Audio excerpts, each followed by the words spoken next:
Here's a history joke for you. How many potatoes does it take to kill an Irishman? None.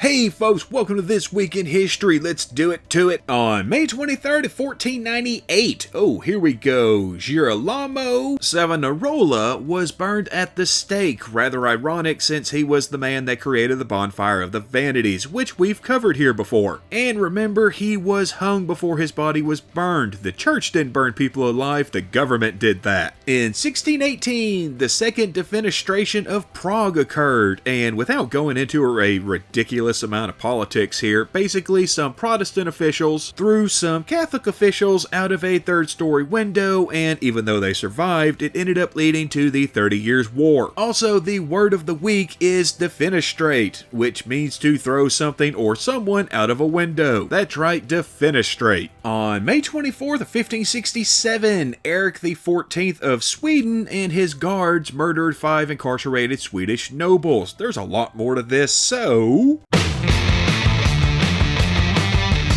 So yeah, Eric went crazy. Like, seriously, he had already promised not to harm the men he killed or had killed. The king actually gone on his knees and begged for forgiveness. Then when Eric convinced himself that the man would never forgive him, he stabbed him to death. And when Eric's tutor tried to finally talk some sense into him, yeah, he got murdered too. After all this, Eric just kind of wandered off into the woods and wasn't seen for 3 days when he was found dressed as a peasant, still wandering but in a village. Yeah, he would eventually be poisoned with arsenic-laced pea soup. In 1738, John Wesley had an epiphany to start his own church, launching the Methodist movement. Methodists today still celebrate this as Aldersgates Day. And of course, a shout out to our patrons, Steve Stevens, Clayton Jaimez, and we've got a newcomer, Ebony Coleman. Welcome aboard! And as always, thank you for supporting us, and thank all of you for supporting us by watching, liking, sharing, commenting, all that good stuff. But, of course, don't forget to check out our Patreon, link right down there in the description, as well as our merch store to get some of this fine merchandise. That link is also down in the description. On May 25th in 1085, Castile took control of the city of Toledo from the Moors, who had ruled it since 711. This was a huge step in the pushing forward of the Reconquista of the Iberian Peninsula. On May 26th in 1868, Andrew Johnson's impeachment trial ended with his acquittal by a single vote. By the way, he was charged with high crimes and misdemeanors. In 1896, Nicholas II became the last Tsar of Russia. He would abdicate the throne in 1916 before being executed the next year. But on a related note, on May 27th in 1703, Tsar Peter the Great founded the city of St. Petersburg. It would serve as the Russian capital until, you guessed it, 1917. On May 28th in 1644, at the Bolton Massacre, an estimated 1,600 people were slaughtered in Bolton by Royalist troops during the First English Civil War. On May 29th in 1233, the Mongols entered the Jin capital of Kaifeng after a successful siege. They were able to capture the city after the emperor fled, and the general he left in charge saw trying to defend the city as suicide, had anyone loyal to the emperor killed, and handed the city over to the Mongols. By the way, the Mongol general in charge was Subutai, possibly history's greatest general, and the man who strategized and led to the creation of the largest congruent empire in human history that we know of. You always have to add that modifier. And that's just gonna about do it for this week, but we'll see you back here next week. Same squirrel time, same squirrel channel. Be happy, be healthy, and y'all come back now, you hear?